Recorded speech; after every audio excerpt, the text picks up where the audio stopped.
好，感谢今天聆听 Petra Totten 的座谈。今天的座谈其实主要是我们在新竹市美术馆一个谈论性别、谈论女性情感空间的展览，叫做《百合直到触及我们的情感象限》。那 Petra Totten 是一个加拿大的艺术家，也是电影创作者，同时也是一位学者。他用论文电影的形式，然后不断的去追索自己的跨性别的身份以及跨性别的感受，还有这种生活历程跟这种像是时间，在这些生命历程中的这些时间刻度是怎么样刻画他的作品，跟怎么样回应大家对于生命的探问。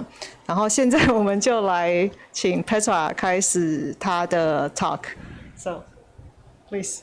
对，然后这个座谈会是全英文进行，然后大家可以点字幕，会有英文字幕。那之后有机会的话也会有中文字幕。谢谢。Okay, there you go. All right. Thank you. Thanks to Young Lin, and also thanks to ATOT for hosting me tonight. I'm honored to be here to talk about my work and also to participate in the show that opened yesterday, titled Until We Touch Our Emotional Quadrants, that just opened up in Hsinchu. I'm gonna show some of my work as a nonfiction video artist and essayist, and a lot of what I do in my work is trying to reflect how I understand the world and my own experiences as a trans woman. Although most of my work often focuses on trans experience and embodiment, I want to stress that I believe that the themes and ideas that I explore in my work can relate to a wider audience than just trans people. So I'll be sharing a number of different video projects that I've created over the past few years, and most of the images that I'm using come from a specific film that I'll show a little bit about, called My Body is a Place Just Like Any Other, that I completed in 2021. So just a quick bio about me. I'm currently a PhD candidate at the University of Toronto in Ontario, Canada, where I'm completing my dissertation that I am titling Experiential Poesis, Uncovering New Ways of Creating Trans-Focused Nonfiction Cinema. I'm also a Vanier scholar, so my work is supported by a grant from the Canadian federal government, which I'll talk about a little bit later. And my work over the past few years has been focused on identifying trans ways of engaging in historical modes of documentary film production through an arts-based and hands-on research approach called research creation. I've been working as a video artist for over a decade, mostly working within nonfiction and documentary single-channel video, but also working on a few fiction projects that also reflect kind of the things that I'm interested in. So in all my work, both at school and also in my own personal artistic practice, I try to incorporate aspects of research creation, which is a specifically Canadian formulation of arts-based research, which I'll explain a little bit about. So research creation as a category was created and devised through federal funding bodies in Canada, like the Social Sciences and Humanities Research Council, again, through the federal government of Canada. The parameters of research creation in the Canadian context often refers to the dual nature of a project working as both research and creation. So it's a little bit different than just purely like academic writing, and it's also different than a purely artistic practice. So it's a little bit of both. Regardless of what I'm working on, be it an academic article or a short film or a painting or a photography series, research creation for me acts as a guide in how I engage with all of these different media. As Natalie Lovelace declares, she says, research creation marshals new methods that allow us to tell new stories, stories that demand new research literacies and outputs. One of the major components that I find inspiring about research creation is that it seeks to democratize the creative process, meaning that there's no hierarchy within the structure. Often in academic work, there are hierarchies like books are more prestigious than articles, and primary sources are more sought after than secondary or tertiary sources. And certainly things like anecdotal evidence and opinions and bodily experiences are not even considered legitimate sources in academia. So in research creation, all sources and all knowledge is given the same amount of importance, including things like bodily experience and opinions and emotions. And so, to do the outputs. So with my dissertation work I'm currently engaged in at the University of Toronto, I have both a written component and a moving image component. So each chapter of my dissertation coincides with a different moving image project. And today I'm going to be sharing 2 videos from my dissertation that kind of go along with the things that I'm researching. For me, the written research and the final films are on equal footing, each informing one another, not one more important than the other. So with both components, I have the opportunity to publish my writing on the writing side, and then present my film work at festivals and conferences and presentations like today. So this symbiosis is why I really enjoy research creation and its democratizing view of artistic production, and why I insist that my work reflects research creation sensibilities. I want to share a quick example of a research creation methodology. So this is test footage from my film, My Body is a Place Just Like Any Other. That's currently on display at the Hsinchu City Art Museum and the Up Gallery. While I was in pre-production for the film, I did a series of test shoots to explore this specific technique of superimposition. So I'll play it. The video doesn't have any sound, so I can just play the visual and I'll kind of talk about it. So in this test shoot, I was trying to figure out how to work with superimposition, so taking 2 video images and laying them over each other and then reducing the opacity so that they kind of move in and out of each other. And so in this shoot, I found, I'll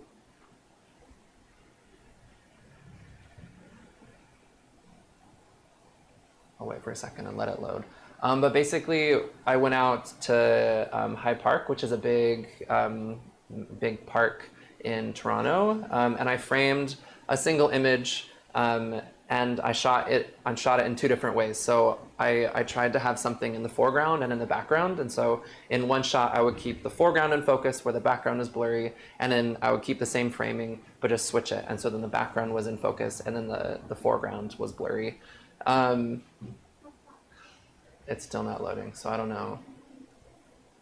Oh. Oh no.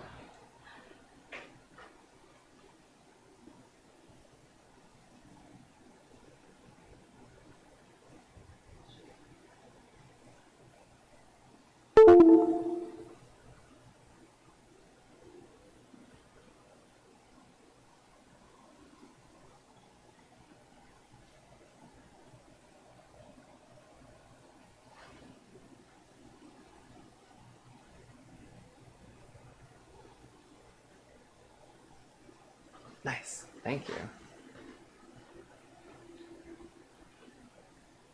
So yeah, I'll skip ahead, we've already seen this one, but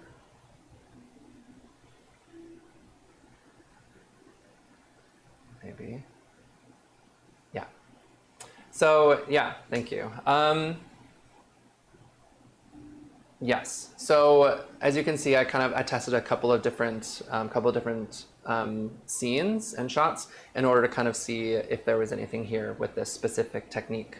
The test shoot came from my desire to physically represent the embodied feelings that I was trying to isolate in the film, which is the uneasy and stressful and fuzzy feelings of gender dysphoria. And so in the film, I wanted the landscapes and the images to stand in for the trans body, because the history of trans film is one of deep exploitation and violence on trans bodies. So refusing to grant the audience the pleasure of seeing a trans body on screen was the main driver of the visual techniques, like the superimposition that I used in the film.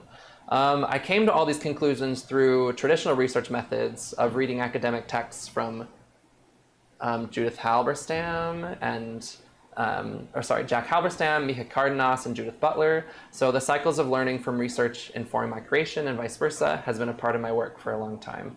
For this test footage, I was able to determine if this was a technique worth using in the film or if there were other ways of merging two images that could come to a different conclusion. So I think after doing this test shoot, when I was testing it out, it didn't quite reflect the feelings that I was trying to convey, so I shifted to instead focusing on creating new compositions within the images. So how two different images, maybe with different images and different aspects to them, work together to create a completely new composition and a new frame. You can see this in the final film, which I'll show clips of in a moment.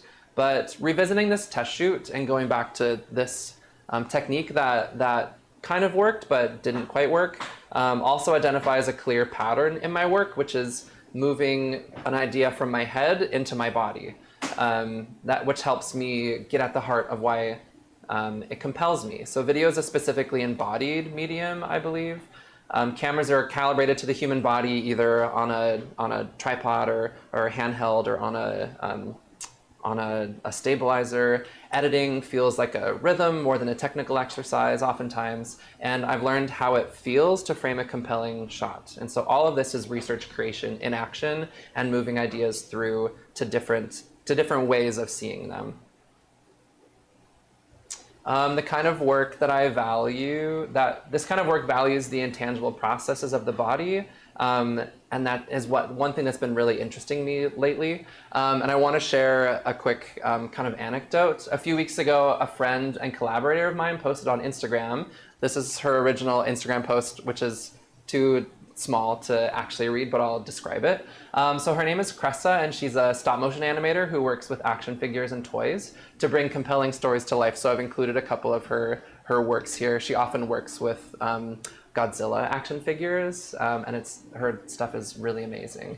So she's most notably, she's made a series of stop-motion animations highlighting her extensive collection of Godzilla action figures as they engage in a variety of activities like watching movies, baking, and knitting.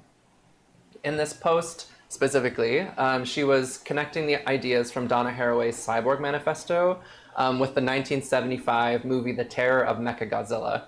Her invocation of Haraway's desire towards affinities connected something in my brain, as creative projects often start out for me. So Cressa is basically saying that in the Cyborg Manifesto, Donna Haraway is using this idea of an affinity or an attachment as a way to kind of like drive, in this specific instance, how to identify what moves us, and also to talk about feminism and specifically how we engage in our own bodies. As I've thought about what I'm going to share today, this idea of forming a project as a network of affinities began to materialize, especially when tasked to talk about my artistic work broadly. And I also realized that this also echoes the way in which the wider exhibition on at Sinchu right now, called Until We Touch Our Emotional Quadrants, understands Yuri and the feminine connections that it honors as a sparkling network of feelings and emotions rather than foregone conclusions about female sexuality. And so thinking about my work as affinities rather than a timeline of my career, I think helps me to think through my artistic practice in a more holistic way, and offers deviations and cracks and new associations, which also mirrors how I seek to work as a video artist. I look for the modes in between typical forms like the essay film and auto theory, which I think also might have some connection to my trans identity and feeling comfortable in the gray areas between sexualities and between genders. It also helps me to reach beyond the official starting period of 2015 as when I officially started my artistic practice, and helps me kind of reach back into things like childhood and adolescence, which I often consider as just as important to my artistic beliefs and what I'm interested in now as to my more recent work. So the first affinity that I want to talk about is this affinity to the body. So recently I've been working through a lot of my issues from early childhood and adolescence in therapy, and one thing that's been coming up a lot are conversations about the values that I hold as a person. I've never really thought about what drives my inner sense of self and what core values I hold, so sitting down and actually trying to connect those things with specific memories of growing up has been tough but also rewarding. As a child, I often identify myself by the things that I did. Like, I enjoyed soccer, I like riding my bike, I like to draw. And so my identity was wrapped around the things that I did rather than the things that I felt or the person that I was. And I think that might be one reason why I'm so focused on embodied action and experience now in my artistic practice. There's also a theoretical angle to why I choose to focus on embodied experience in my work. I've noticed that in researching trans studies more broadly, and I've noticed societal trends that avoid speaking about transness as a material experience, opting instead for things like identity politics and trying to discuss transness as in the negative sense, as a disease or a thing that's purely mental. For me, my transness is deeply rooted in the physicality of my body. I've undertaken multiple surgeries to alter my body. I daily and weekly ingest and inject estrogen and progesterone so that my body can function properly. And the physical changes that have come from that have not only altered my body, but also all aspects of my life. So I want to stay true to that special physical experience of being trans, but I also deeply value using my body. And so that's why I think that video is a medium that has become the one that I often work in these days. And so this connection connection with the body, I think, is most clear in my film. My body is a place just like any other. Even in the title, it's already there.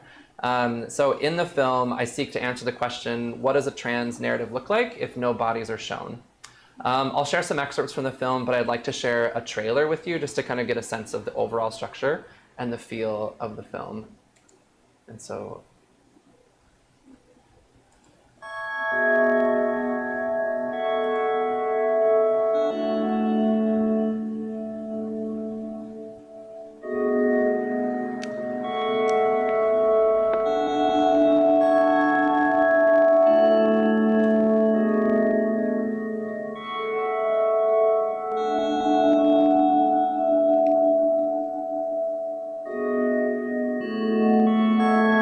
You can have thoughts about your identity, but you really aren't able to start comprehending it until you can actually talk to someone about it. Or not, I'm not speaking for everybody, but for me, whenever I'm able to say something for me actually clicks, I'm able to understand it and process it better. I think that's why it's so difficult for many of us, is because mirror forces us to physicalize our experiences.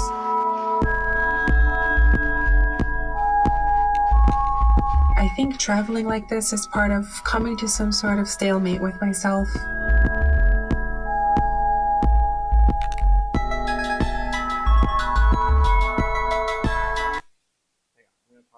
So that gives you a little kind of like a sense about the types of images that I'm using in the film, and also there's a lot of voiceover as well, which I'll talk about when I share another part of the film.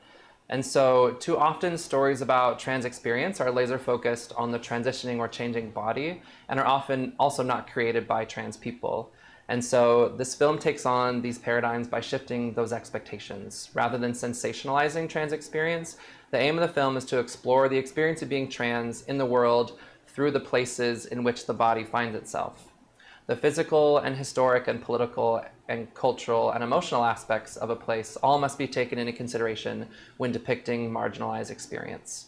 And so I chose to film in the southwestern United States along landscapes that were often barren, harsh, and often viewed from the outside as uninhabitable.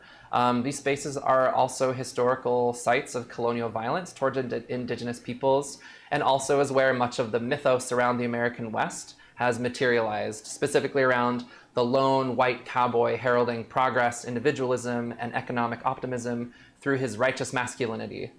And so then what if these same sites of violence and masculinity can stand in for the fraught femininity of a trans woman? Or also, like, what is it about these places? Like, what can we learn from how these places exist, or how are they, what are some of the similarities between the experiences of being trans and the specifics of these places? I found that in each of the spaces, what is seen on the surface rarely is the whole story, and sitting with the different places to get a better understanding of them helped me to see unique ways to interact with them through my camera. In particular, I want to share a scene which was mostly shot on the territory of the Shoshone peoples. which is also presently called Death Valley National Park. In the United States, indigenous lands were often forcefully ceded or written over to the government through cession declarations, as opposed to treaties that were often used in Canada, where I currently live. In the film, I try to map this history as well whenever I try to identify where the film is being shot. In this scene, it was important for me to capture how the landscape changed when a body intervenes off camera, which turned into beautiful movement of the sand against the dunes and along my skin. The voiceover is from a personal essay written by a woman named Kit Malone and captures her experience on hormone replacement therapy and the new experiences of estrogen working its way through her body. So I'll play the scene that I just described as well as the previous scene to kind of give you a little bit of context of where it is in the film.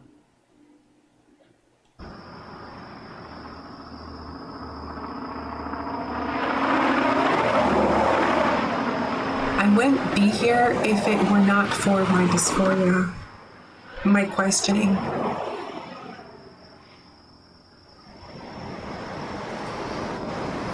Finally arriving at a place that feels like a destination. Sitting outside my room, I think of all of the motels in movies. It's an American silver screen staple. Something about their in-betweenness makes them a perfect stand-in for the American way of life. It's like that Richard Blanco poem, Looking for the Gulf Motel.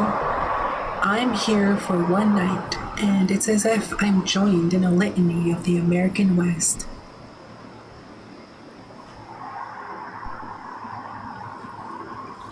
Blanco repeats, there should be nothing here I don't remember.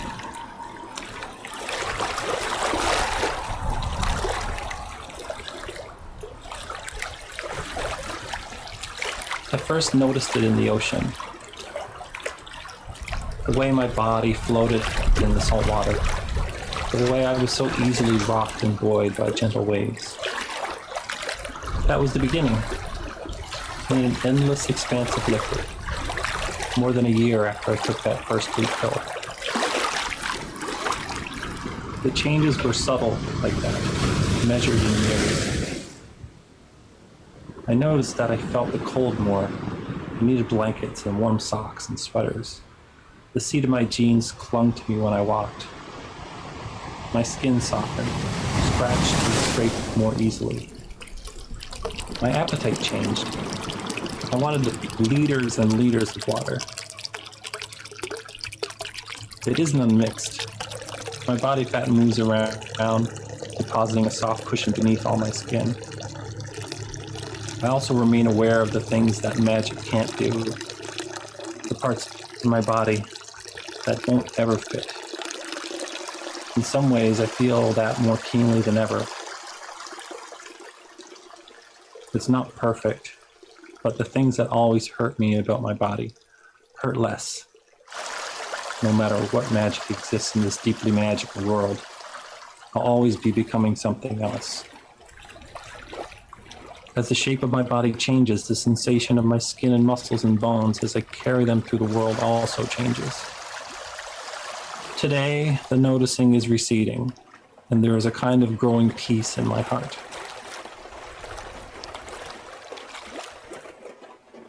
So to the well-head listening out there that are working.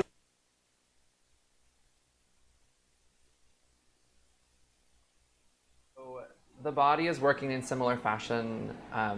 So in this film, the body is working in similar fashion in the other film that's currently playing at the Up Gallery in Hsinchu. So titled Visitations, this other film that I'm going to show is a short 4-minute auto theory film that is an exploration of how memory changes during transition.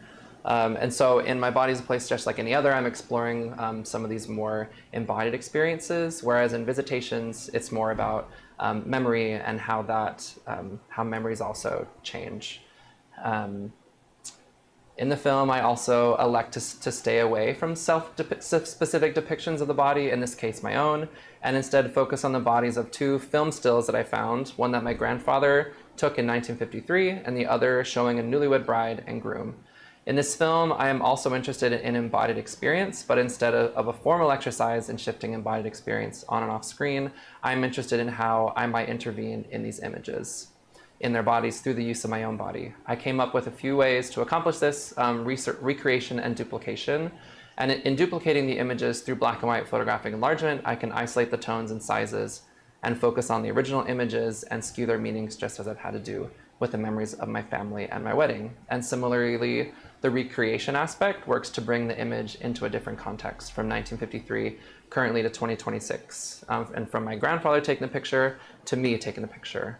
And so I'll share that film as well, and yeah, and then I'll talk about it a little bit. Is the volume okay, or should I bring it up? You can actually turn it up a little bit. Turn it up a little bit? Okay.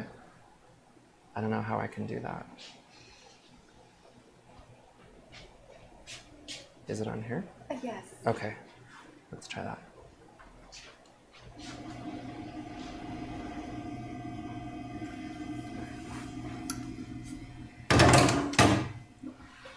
Two years ago, I was visiting my parents after my second child was born. My mom was slowly digitizing some of my grandpa's things, and I wanted to help her. He died in 2017 when I was living in Berlin, unable to make it to the funeral.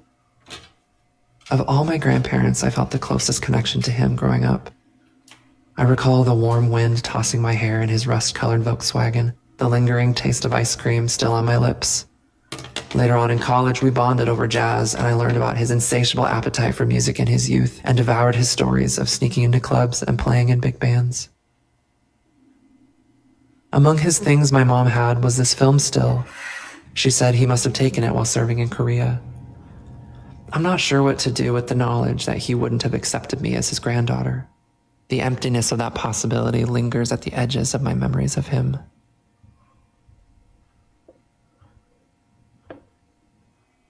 A month after taking it home with me, I encountered another image, also photopositive, on the sidewalk as I worked my way towards daycare pickup. I often consider how easy it is to edit a life, to look back with a wax pencil and superimpose present conditions on past memories. She, girls, sister, daughter, alto, dress, to the right, mother, Laurel, niece, granddaughter, girlfriend, fiance, wife. Some of the words that I've used to align myself in the world have faded to nothing, but my wedding remains a memory that I cannot edit fully, maybe because every part of it is so distinctly gendered. How can I possibly reclaim that space now, with its tailored lapels and beaming Oxfords? As I look at this image with its scratches and its own gendered tellings, I see a place where I may be able to finally inscribe myself, if not in the recollections of my own wedding, then in the possibility of this one. Are these the lies we need to tell ourselves to make the present livable, or can they be remade to fully exist in the light? What strikes me here is that both images were intentionally cut from the film strip to stand alone, maybe to send to a loved one, or to keep in a precious place, divorced from the images that came before and after and separated from their original creators, their intended contexts. Maybe I have been cut from my original design, some may say, mutilating and altering my body so that I become unrecognizable, monstrous. There are traces of a past life, physical memories that may suggest some other images on the film strip. Maybe in the way that I move my hands when I'm excited, or the way girl gets trapped in my throat when I speak it, the rhythm of my feet when I walk, my incessant whistling, or the way that my hair curls around my ears. These images retain their quality of light even after being removed so violently from where the rest of their kin may be. Perhaps it's because of this removal from origin that they are preserved. And even further still, as I record, print, enlarge, recreate, they become more real, their translucent flesh multiplying and solidifying under the careful chemistry of water, sodium sulfide, methyl, borax, and hydroquinone, or materializing in my recreation of it. I had hoped to use these images to exorcise my haunted memories, This film, one more in a long line of films that I've used to tease out some personal issue. But maybe all we can ask of these specters is to show us their way, to let them visit us in their imperfections and our sensuous desires.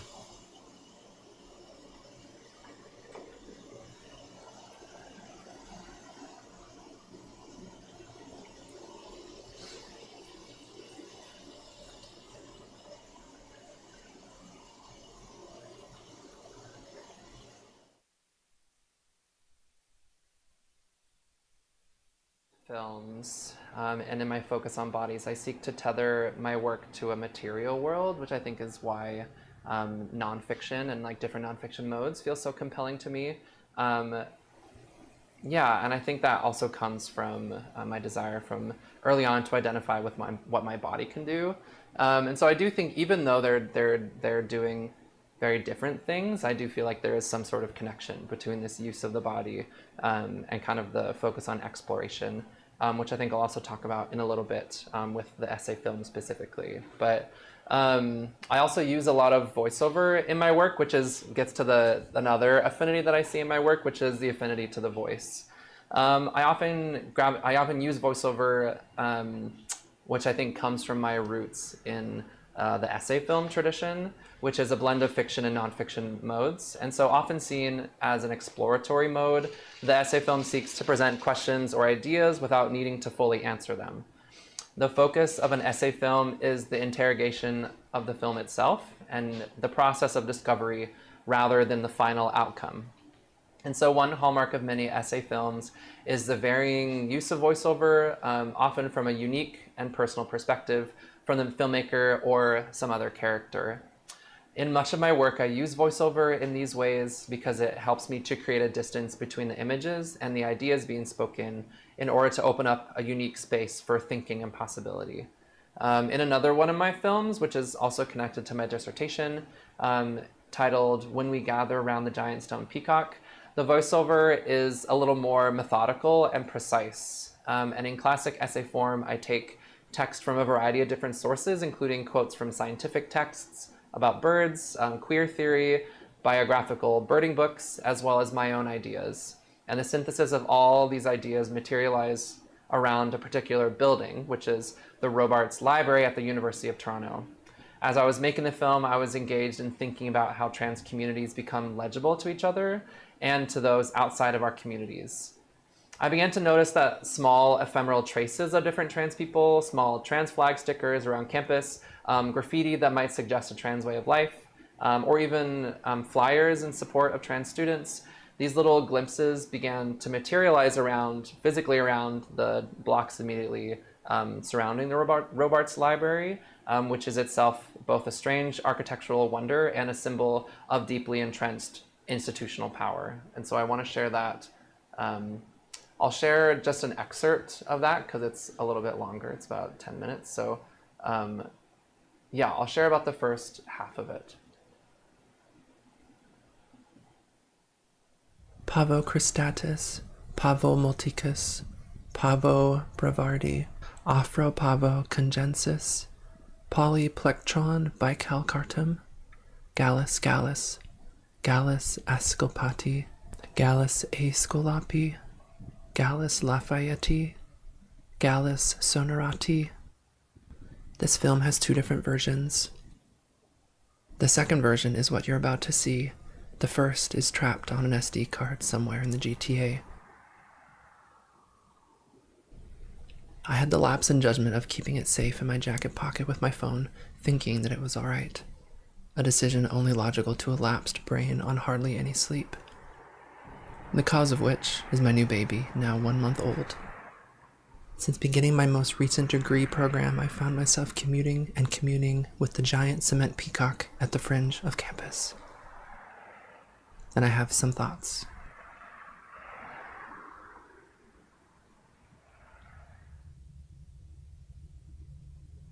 Its history is trans, just like the person coming up with this film. In actuality, its history is very straight. Named after an Ontario premier, it houses millions of books. It's a library, but it's also trans in that it's changed from its original design. It's trans in that it is monstrous. In one of its lifetimes, it was a prison surrounded by zombies. In another, it's an eyesore and a plague on the beauty of the campus. But it is beautiful in its resolute queerness. It's a triangle, that alone defying all common architectural sense. Each of its sides are exactly 100 meters long, and the exterior proportions perfectly align. There's a particular commitment to its oddity that is impressive. The angles of its facade, the triangle motifs, and the odd peacock head poking out the corner with no discernible purpose all make it queer for me. The original footage was shot on a pristine spring day, the light of the sun glowing like so many dandelions. Instead, you see the obscurity of precipitation, forcing the spectacle away much like it's done to the crowds outside watching the cherry blossoms.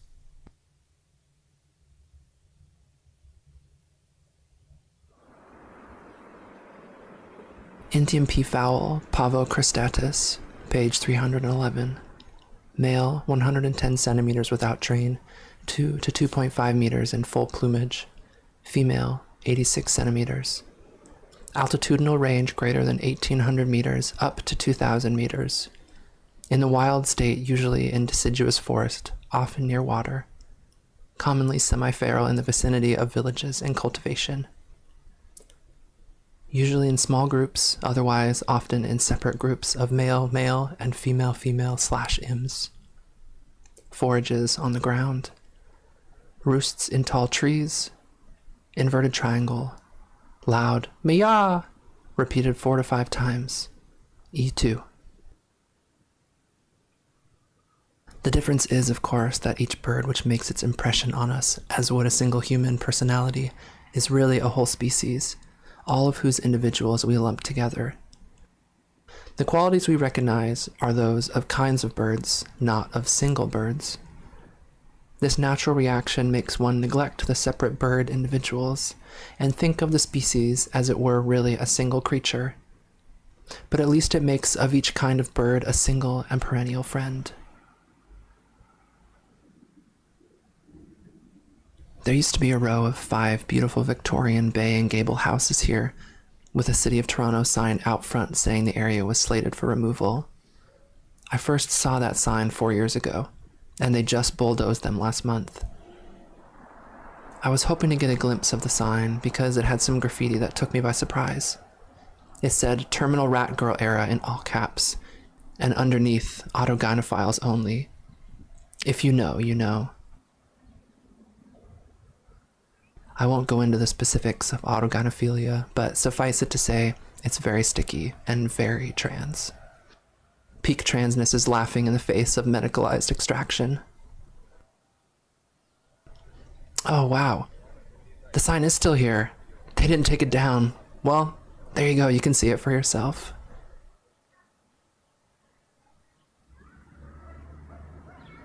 The sign is part of its history, much like the archives of information about the giant stone peacock. What other categorizations can there be? Raising his 6-foot train high over his back in a shimmer.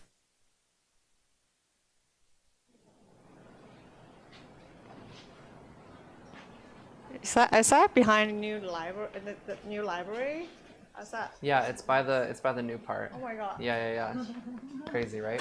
And now even more, even since the film was made, that they've now paved it into a parking lot, that part that's fenced off. So I need to update the film. But so like I said, I pulled the voiceover from a lot of different sources, all surrounding the Robarts Library as a concept, as an idea. And so it's an exploration of that singular idea of trying to see the building of the library as a potential queer space.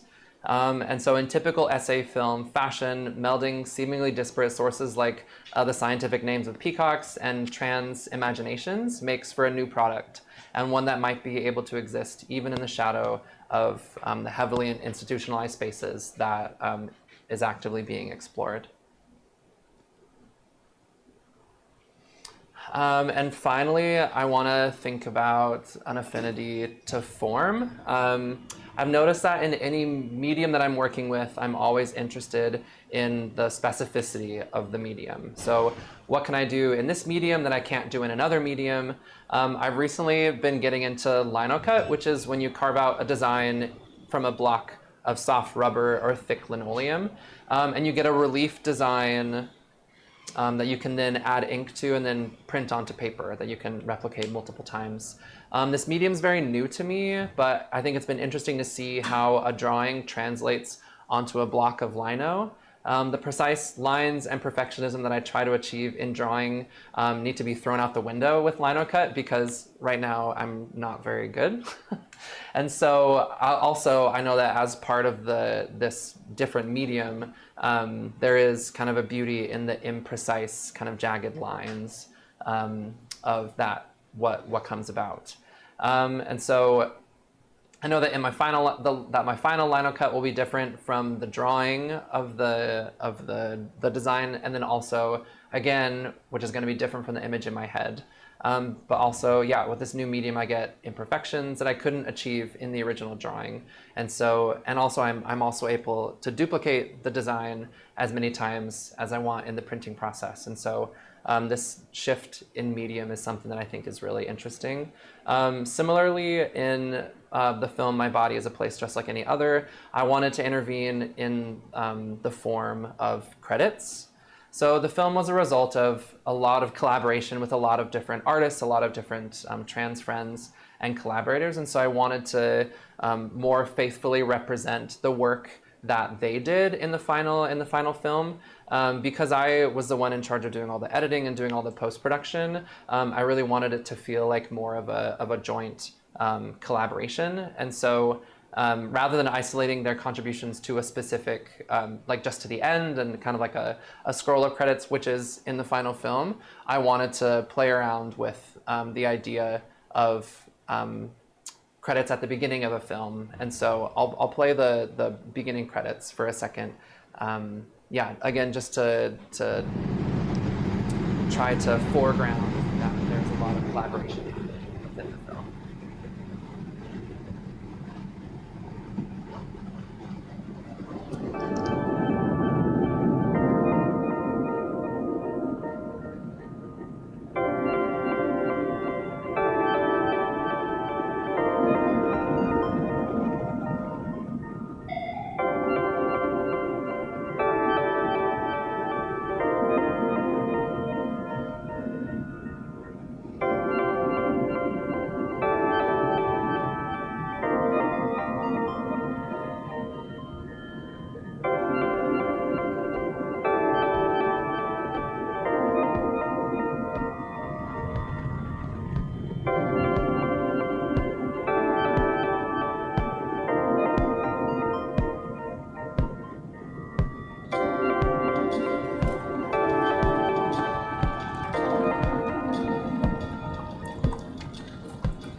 Yeah, I wanted there to be a real focus on everybody, even though, yeah, and I tried to include this as well, that a lot of people who were collaborating on it also didn't want to be named for different reasons, and so I also tried to work to honor that as well. And so even then too, I notice, even in these kind of like micro uses of form, I want to really be intentional and think deeply about not only how I'm representing somebody like on screen, but also how we talk about and think about the work that goes on in making a film. Where are we? There we go. Yeah, and so finally I want to share kind of as a last thoughts and like wrapping up, I want to share a final film that I feel like incorporates all of these different affinities. And so I have been working on a short documentary series for a number of years, which I've had to put on pause during my PhD. The film focuses on the religious community and the religious beliefs that I was raised in a small conservative branch of Christianity. I've had a rocky relationship with my faith tradition for a long time, mostly because they're still very conservative when it comes to including trans people in their doctrine. And so I've been back and forth many times with my faith community on how I can continue to belong, and it's still an ongoing process, though I still do feel close ties to some of the core beliefs of my original faith tradition. One belief that I particularly love is, and that I think is unique to most Christian faiths, is the belief in a feminine deity. And so alongside a masculine God or like a heavenly father, my faith also includes space for a heavenly mother and a feminine creator, even though she is not often discussed. So this series that I've put on pause, but I am in the process of working on, interviews a number of different people within my faith tradition about their specific views and ideas about this feminine deity. And so the thought is, if we don't know very much about her, maybe all of our collective experiences can help us, we can help teach each other about what we know about the divine feminine. So I want to share a rough edit of one of the episodes, but I want to talk about a few of the specifics of the video as well. So I'll kind of just put this up here. This is generally what the film looks like, and I'll show it to you in just a second. Yeah, so in it, I use an old 8mm film camera lens retrofitted onto my digital mirrorless camera to create this blurred out keyhole effect. So this is a physical reference to the Christian iconography of heaven and earth. So the circle represents the infinity of heaven, and the circle within a square or a rectangle, which represents the solidity of the earth. And so the circle in the square kind of represents those two planes coming together. Using this symbolism connects what is heard from the participants into a wider understanding of the divine. And also similarly, the blurry imagery reflects all that we still do not know about the feminine divine. And so again, I'm thinking about formalistic ways to kind of think about some of the ideas that I'm exploring. The film series feels like a proper culmination of my work as a whole because it incorporates a particular intimacy with both the subject matter and with the audience, as well as in the intimate conversation that I have with each of the participants. The interview footage with each participant is also shot with as light coming from the back and like backlit to further obscure the faces of the individuals, but also to allude to the religious iconography of halos and gold circles around the heads of saints in early Catholic and Christian artistic traditions, in order to relate to the fact that each of our individual knowledge and understandings is also something that's divine. So that it's my hope with this series to further democratize the knowledge of the feminine divine within my faith tradition specifically, which again links back to both my desires towards research creation as well as embodied experience. So I'll play, again, it's pretty rough, and it hasn't been colored or audio edited or anything, but I just wanted to share just as kind of like a proof of concept. Let me tell you a story. There was a holy man named Vakelk, and when he was standing on the top of the mountain, he said he was at the center of the universe, and he was at the center of the place that he called the sacred hoop. And when he looked down, he saw that the hoop encompassed many hoops, and that they were all together. I think it's a wonderful metaphor for a diversity of beliefs. So I see myself as having a diversity of beliefs about God.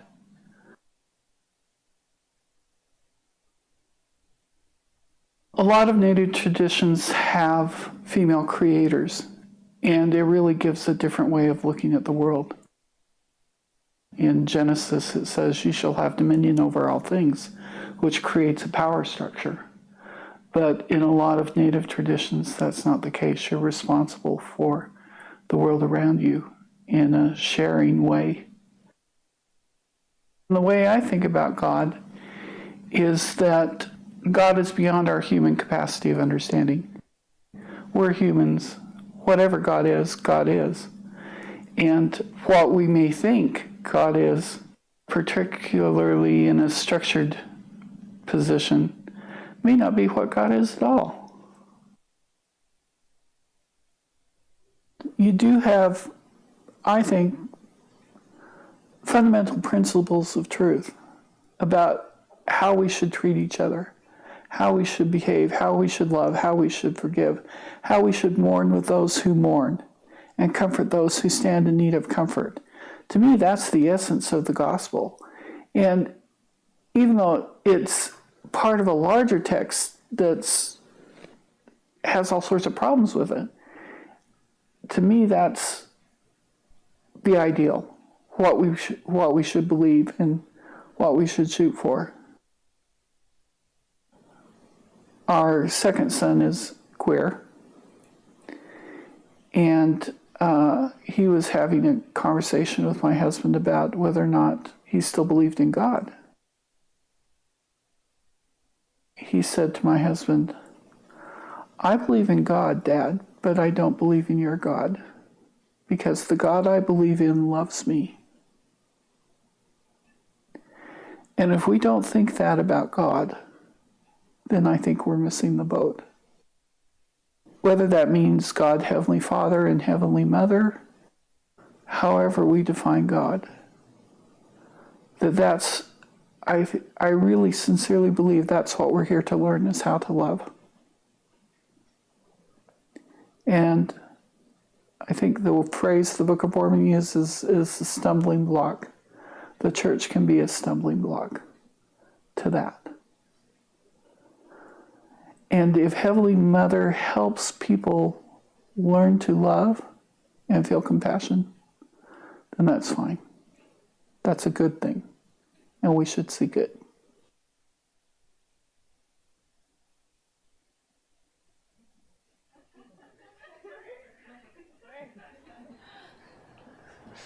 And so finally, in all of my work, I believe that there is a desire to explore some specific facet of the human experience. In my work in film and video, I hope to capture the wonder and the beauty that comes from everyday life through how the film is made and the connection that each viewer brings with them to each of my films. I appreciate your attention and look forward to the questions that you have. And again, thank you so much for ETAP for allowing me to share a bit of my work and my artistic process. Thank you. Wonderful. Thank you, Petra. Do you have a question, Karen, or should I go first? I have a comment and a question. Okay, you have a comment and question, so I can go first. Okay, so my question, because I'm pretty familiar with your works and I translate all, I did a translation. So to me, that new project looks good to me, and especially that I didn't know that you were doing that. But my question is about this. My question is about how I know you don't tend to do this, but trans body is sometimes it tend to be polarized, especially in terms of representation of trans body. And as a filmmaker, how do you see that, and why did you choose not to do that and take different approach to growing that sensitivity and the life experiences and their voices by using intertext or superposition, all kind of filmic techniques. So as an artist filmmaker, I just wanted to know why. Yeah, I think that's a good question. I think the easy answer is that it was the pandemic. It was the pandemic while I was working on this, and so I wasn't able to talk to very many people or do much stuff. So it kind of made sense for me to kind of do stuff by myself. But that being said, I think it also, just as a formal experiment, I think was helpful for me to think about really kind of breaking it down into, because I think sometimes when I, as a documentary filmmaker, I feel like I was taught, especially when I started my undergrad and even into my master's program, I was taught a very specific type of like traditional documentary almost, you know, like you need to have an interview, you need to, you know, like, you know, work with somebody, and you need to, you need to have, you know, cutaways, you need to have this, you know, when you go to a film shoot, you need to get this specific footage in order to, you know, cover all of your bases. And I still do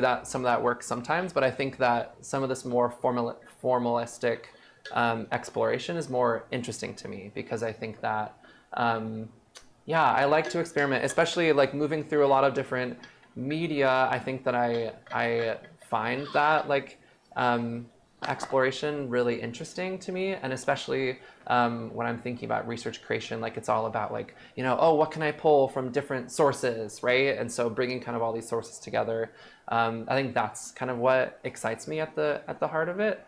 So yeah, I think that's kind of where it comes from, and that's what I'm interested in with that. But I think even thinking about like the polarization of like trans people and trans bodies, I think that more and more, especially in some of the film work that I'm like thinking about doing, where it is going to be more, you know, like working with other trans people and kind of like telling our stories type of thing. I think for me the most important thing is to not overgeneralize, right? Like I recognize that I am just one very privileged trans person, and so I think that acknowledging that and saying this is my own personal experience, maybe there is a connection to a wider trans experience, like with my visitations film about memory and things. I think I've talked to a lot of trans people, and that there's like connections there about, yeah, like I kind of had this experience too. So there are kind of some of these like more universal ideas, but I think for me it's very important to not start there, right? To not think of it as a universal experience, because I think especially a lot of the polarization comes when people assume that every trans person is exactly the same, right? So that was my question. Thank you so much. Beautiful. So Karen, Yes, it's my first time to see your works, and thank you for sharing. And I'm curious about, because you use a lot of landscape themes, and I'm curious about how and why choose the landscape with your content. Choose the what with my landscape, like nature landscape, or within the film. Yeah. And with the content, because some people share about their experience. Yeah. So I think that for me, I don't know, as a person, I think it's always hard for me to, like, I'm not really a like get in your face kind of girl when it comes to like, you know, like, I don't know, I think some people have that quality of like, all right, I'm gonna, you know, like film this person or kind of get in there and do this stuff. But I feel like I'm more of a like introverted person. I'm like, I'm just gonna, you know, be over here. It's okay. I don't need to, you know, like I'll just observe. And so I think that a lot of my interest in landscape kind of comes from that. But I also think that in a lot of my films specifically, even in the one that I just showed, there's like a lot of like landscape too, right? So I think that, I don't know, I find it's interesting for me to kind of like use that as a different focus, if that makes sense. Because I think sometimes when I'm like photographing or like videoing a person, I think I get really stressed about, okay, you know, like I have to entertain them or I have to tell them exactly what to do, you know. And so I think that with a landscape, it's like, okay, I have a little more time and I can think through things a little bit easier. But I think also, yeah, specifically in my longer film, My Body is a Place Just Like Any Other, I think that it was really nice for me to just kind of not even think about the like bodies, because I think that there is a long history of trans people being exploited, and specifically people wanting to see, you know, transition and you know, all these like emotions from trans people. And so I wanted instead to say, well, let's try to remove those expectations, and maybe what else can a trans film look like, you know? So a lot of people are actually looking at like expecting a kind of a reality show, the zines, like really dramatic stuff, and so that's the reason why I find that it's so like quiet, so intimate, and it's just like any other people we're talking to. So I mean, we're just, yeah, I mean, you know me, I love the film a lot. Thank you for your presentation, and the image and your voice is like intimately beautiful, and I personally feel very resonate with the quote you say that your body is the place. Because when I think about my sexual identity or my identity in general, I feel like I find myself when I'm doing conversation with people, like the word they say, and also how I react. I kind of like find myself, and I think like the more like conversation I have with people, it just helped me to mapping myself through those conversations and make sense of my sexual identity or my I don't know, make sense with my memory as well. And so that's my comment. That's my comment. Yeah, and my question will be that during your creation process, do you first come up with an image that you want to create, or you first come up with a content that and then you come up with the image to resonate with your content? Yeah, that would be my question. Yeah, no, I appreciate that question. And yeah, to comment on your comment first, I think that was also one of the things that I noticed through the film My Body's a Place Just Like Any Other, because I think that there's a lot of I included a lot of conversations with different trans people, and I think for me it was also this kind of like exploration. And somebody even in the film said, oh, you know, like I create my identity when I talk about it, which I thought was also a really cool like insight. So I also wanted to, I included a lot of those conversations in the film because I feel similarly, where it's like, as we are able to kind of like get the thoughts that we have out of our heads, and, you know, even like talking about or making something about it, that just like, that changes the way that we understand it. And I think it also even like in the process of the film, I had a lot of conversations with trans people, and it was amazing to me to basically have my own experiences spoken back to me without, you know, like I would ask a question and they would say, oh yeah, like this happened to me. And I'm like, that happened to me too. And so that was also an interesting experience of like, just having that back and forth and being like, oh, maybe there is some connection or you know, affinity that we're sharing too, right? And sorry, your question was really good, and it was about, can you, sorry. If the images come first or if the idea, that's a good question. You know, it depends on the project, because I think that like with my One Eternal Round series that I just showed.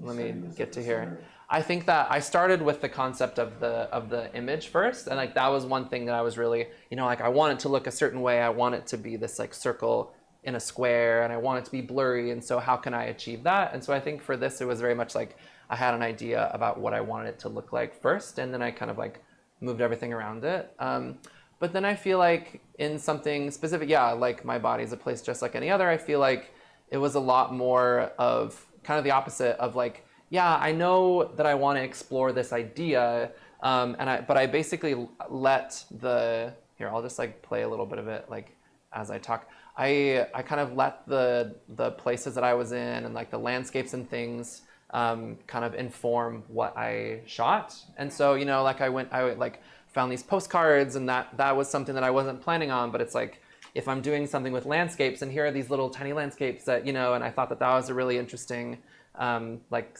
connection. So it was all kind of organic, I think, in this way. And like later on, I like shot a little bit in Toronto at like a dog park, and so that was helpful based on you know, one of the other conversations that I had. So I feel like in this case, I think that the ideas came first, and then I kind of like thought about, okay, like how can I represent these ideas with an image, you know? So so I think each project, it was a little bit different for me. Yeah. And maybe you like come up with a new idea when you are making the image as well. Yes, that's absolutely. like a constant exploration of for sure. So did you capture any landscape in Taiwan? No, I haven't had time.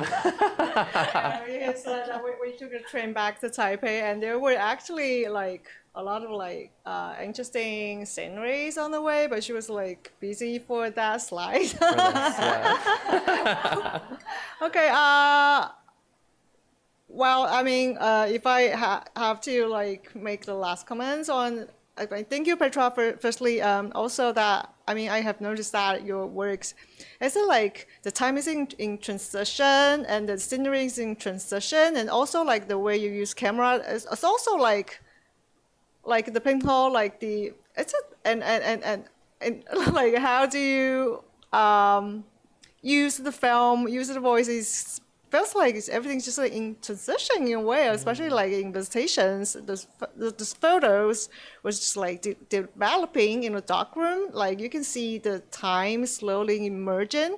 So I just find that like maybe the emergence or maybe the transition or that in transitioning that it's kind of like, from my perspective, just to like a way to describe your work. I don't know, maybe we can talk about it later. Yeah, for sure, we can. But so, yeah. So thank you, Petra, and thank you, everyone. We will have to have dinner. Thank you.